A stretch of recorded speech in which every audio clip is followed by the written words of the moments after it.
এখন রাত বাজে 2টে। তোমরা করতেছো নাকি? আমার কল করে আসবে।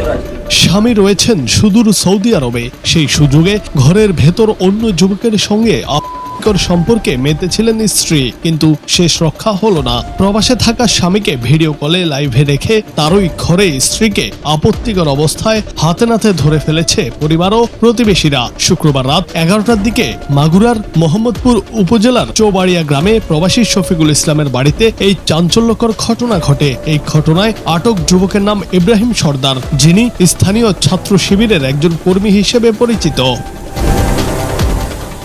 স্থানীয় ও পুলিশ সূত্রে জানা যায়, চৌবাড়িয়া গ্রামের শফিকুল দীর্ঘদিন ধরে সৌদি আরবে কঠোর পরিশ্রম করছেন।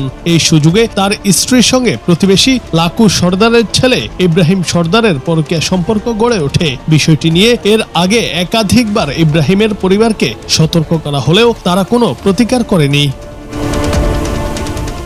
শুক্রবার রাতে ইব্রাহিম গোপনে প্রবাসীর স্ত্রীর ঘরে প্রবেশ করলে শফিকুলের ভাই ও ভাবি বিষয়টি টের পেয়ে যান। তারা অত্যন্ত কৌশলে দরজা খুলে ভেতরে ঢোকেন এবং দুজনকেই আপত্তিকর অবস্থায় দেখতে পান। তখনই সৌদি আরবে থাকা শফিকুলকে ভিডিও কল দিয়ে ঘরের ভেতরের পুরো দৃশ্য সরাসরি দেখান। পরে আশেপাশের লোকজন জড়ো করা হয়। সবশেষে দুজনকেই পুলিশের সোপর্দ করেছে স্থানীয় জনতা।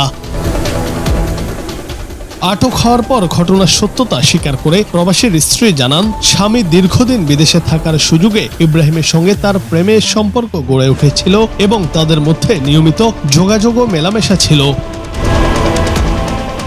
এদিকে আটক ইব্রাহিম সর্দার ছাত্র শিবিরের কোনো নেতা নয় বলে জানিয়েছে বিনোদপুর ইউনিয়ন ছাত্র শিবির। তবে সে নেতা না হলেও কর্মী বলে দাবি করছেন স্থানীয়রা। তার এই ব্যক্তিগত অনৈতিক কাজের জন্য তার দৃষ্টান্তমূলক শাস্তি চান শিবিরের নেতাকর্মীরা।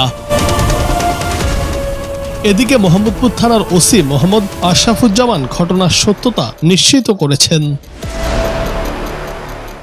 জুনায়েদ আহমেদ, বাংলা টিভি।